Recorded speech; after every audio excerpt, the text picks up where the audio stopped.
and I'm here to teach you yoga that's super simple that you can do any day of your life for like 5 minutes.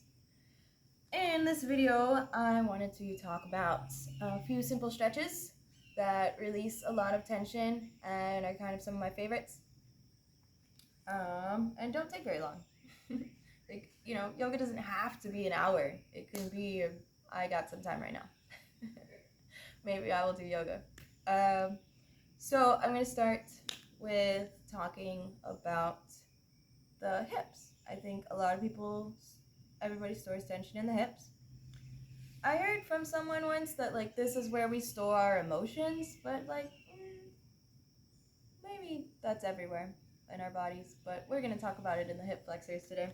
So a good pose to do to stretch these is Baddha Konasana, which is cobbler's pose. So I have my feet together and you open up the feet like you're reading a book, and then you're gonna flex forward from the hips to open up in between here. And this is a good way to open up the hip flexors. Let's see. Another one that I will talk about is maybe cat and cow. Cat and cow are simple ones, and we store a lot of tension in the spine. So when we start doing these, it can be part of every little yoga practice you want to do. You just start to wake up the spine. So what you're going to do is on the inhale, you're going to lower the abdomen and bring the gaze up. And then on the exhale, you're going to raise the spine and bring the chin to the chest. As you flow through these, vertebra by vertebra, the wrist is in line with the shoulder, the knees are in line with the hips. If you look between your legs, you should not be able to see your toes. And these just help to wake up the spine for the rest of your practice. Maybe you found some other poses you find really nice. Let's see if I can get far enough away here.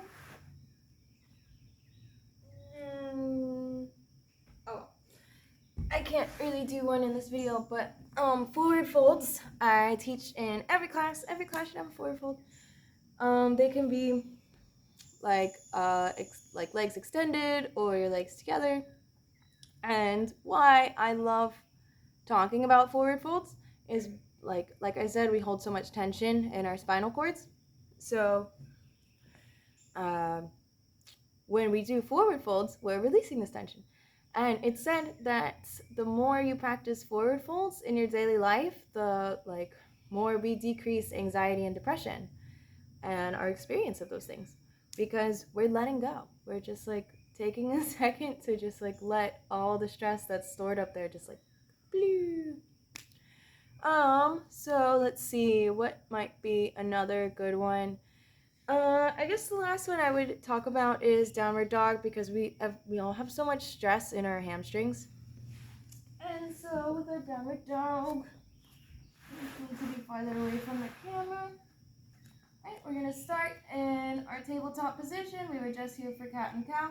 And then we're going to tuck the toes, lift the knees, and bring the hips up and back into this V formation. And so what you do here is you're gonna push the hands away from the body to lengthen the spine, and lower down the heels one by one, or just like this.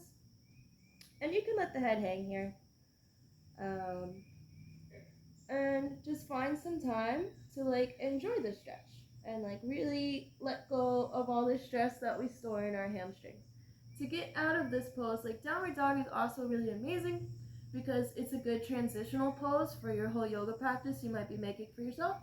So from downward dog, I can get into a lunge, or I can get into child's pose.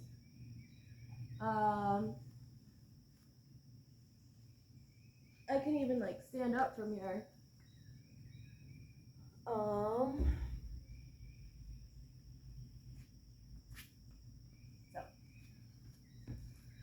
So those are the basic parts that I think should be stretched to just alleviate the most basic tensions in the body.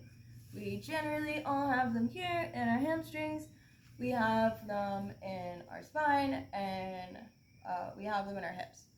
Oh, one more that I really like. I don't know the name of this pose, not gonna lie. But so I like to put this in every class almost. You bring the like right foot on top of the left, and then the other way around, so you practice on both sides. And then from here, you just walk the hands down, and this releases a lot of tension in the glutes. So this this one's amazing because I never knew how much tension was there until I started practicing this. And then you lift back up. So the form for this is like just like my calf is on top of my other calf, and then you can release and go back to sitting position.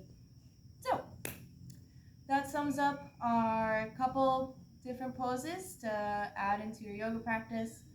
And as you go on your yoga journey, I hope you find other asanas that are really simple. These are like the most basic ones and parts of the body that are nice to focus on to truly release all the tension in there. So with that, namaste. Thank you for watching my video.